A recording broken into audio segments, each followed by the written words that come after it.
ہمارے پاس نماز جمعہ کی وجوب کے اعتبار سے آیا ہے کہ کیا نماز جمعہ واجب ہے یا مستحب ہے، اور اس کی کیا حیثیت اور اہمیت ہے، اور کیا نماز جمعہ اگر ہم نے باجماعت پڑھی ہے اور وقت پر بھی ادا کی ہے، جو جس وقت پر مسجد میں جمعے کی نماز ہوتی ہے اسی وقت ہم نے پڑھی، اب کیا وقت تھا اور کیسا وقت نماز جمعہ کے لیے مستند ہے وہ ہمیں نہیں معلوم، لیکن جس وقت پر جمعے کی نماز مسجد میں ہوتی ہے اس وقت میں نے جمعے کی نماز پڑھی ہے، تو کیا میں اس کے بعد ظہر کی نماز ادا کروں گا یا نہیں؟ اس کی وضاحت فرمائیے گا۔ دیکھیں یہ واجب جو ہے، واجب کا لفظ سب نے سنا ہوا ہے۔ واجب دو قسم کا ہوتا ہے۔ ایک واجب تعینی کہلاتا ہے کہ ایک ہی فرض ہے، آپ نے اس کو انجام دینا ہے لازمی طور پر، اس کا کوئی متبادل نہیں ہے، اس کو واجب تعینی کہتے ہیں۔ کچھ واجبات ہیں جن کو واجب تخیری کہتے ہیں، اس میں مثلا 2 یا 3 عمل ہوتے ہیں، آپ کو اختیار دیا جاتا ہے کہ ان تینوں میں سے جس کو بھی آپ انجام دیں گے آپ بری ذمہ ہو جائیں گے، آپ کا فرض ادا ہو جائے گا، اس کو واجب تخیری کہتے ہیں۔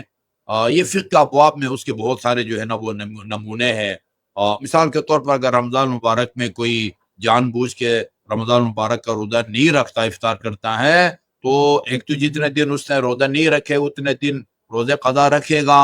اس کے علاوہ جو ہے اس کو اختیار دیا جاتا ہے کفارہ دینے میں کہ وہ یا غلام آزاد کرے جو کہ آج کل دستیاب نہیں ہے، یا 2 مہینے روزے رکھے، فی روزہ جرمانہ یا کفارہ کے طور پر 2 مہینے روزے رکھے، یا 60 غریبوں کو کھانا کھلائے۔ کہتے ہیں کہ یہ واجب تخیری ہے، یا یہ کام کرو یا یہ کام کرو یا یہ کام کرو، ان میں سے جو کام بھی آپ کریں گے آپ کا فرض ادا ہو جائے گا۔ جمعہ کے دن جو ہے وہ نماز ظہر اور نماز جمعہ یہ واجب تخیری ہے، یعنی آپ جمعہ کے دن جمعہ پڑھیں، ظہر نہ پڑھیں، یہ بھی ٹھیک ہے، آپ کی مرضی ہے، یا جو ہے نا ظہر پڑھیں اور جمعہ نہ پڑھیں، یہ دونوں جو ہے واجب تخیری ہیں۔ جمعہ کے دن ظہر پڑھیں تو جمعہ واجب نہیں رہے گا، جمعہ پڑھیں ظہر واجب نہیں رہے گا، لیکن شرط یہ ہے کہ جمعہ جو ہے اس کے اپنے مقررہ وقت میں جو ہے نا وہ پڑھا جائے۔ ظاہر ہے ظہر کا وقت کا لمبا ہے، ظہر کا وقت جو ہے وہ ابھی مغرب کی نماز اذان میں یعنی 4 رکعت کا وقت باقی رہ جائے، وہ جو ہے نا وہ عصر کے ساتھ مخصوص ہوتا ہے۔ اس سے پہلے آپ ظہر بھی پڑھ سکتے ہیں، عصر بھی پڑھ سکتے ہیں، وہ نماز آپ کی ادا سمجھی جائے گی۔ لیکن جو جمعہ ہے اس کا وقت جو ہے وہ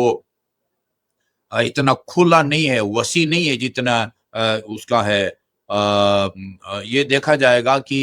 جس مسجد میں آپ جمعہ پڑھتے ہیں اس وقت جمعہ کے خطبتین جو ہے خطبے کب شروع ہوتے ہیں، کب ختم ہوتے ہیں، اور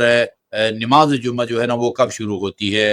آیت اللہ سیستانی حفظ اللہ وہ فرماتے ہیں کہ جو زوال شرعی ہے، ہم زوال شرعی کی بات کرتے ہیں، یہ نہیں کہتے کہ آپ کی مسجد میں جب اذان ہوتی ہے، کسی مسجد میں اذان جو ہے وہ زوال شرعی یعنی شرعی طور پر ظہر کا وقت داخل ہونے کے فوراً بعد اذان دی جاتی ہے، کہیں دیر سے جو ہے نا وہ دی جاتی ہے۔ جہاں زوال شرعی یعنی کہ ساتھ ہی جو ہے نا وہ فرض کیجئے وہ سے لے کر زوال شرعی سے لے کر اور 40 منٹ کے اندر اگر آپ کے دونوں خطبے ختم ہو جاتے ہیں اور جمعہ شروع ہوتا ہے تو آیت اللہ سیستانی فرماتے ہیں کہ آپ کو ظہر پڑھنے کی ضرورت نہیں ہے۔ لیکن اگر یہ زوال شرعی سے 1.25 گھنٹے تک جو ہے نا وہ خطبے جاری رہتے ہیں اور زوال شرعی کے 1.25 گھنٹے کے بعد جمعہ شروع ہوتا ہے، وہاں احتیاط واجب کے طور پر آپ کو جو ہے نا وہ ظہر کی نماز بھی پڑھنی پڑے گی۔ اگر اس سے بھی زیادہ وقت گزرتا ہے تو پھر آپ کو جو ہے نا وہ ظہر ہی پڑھنی چاہیے۔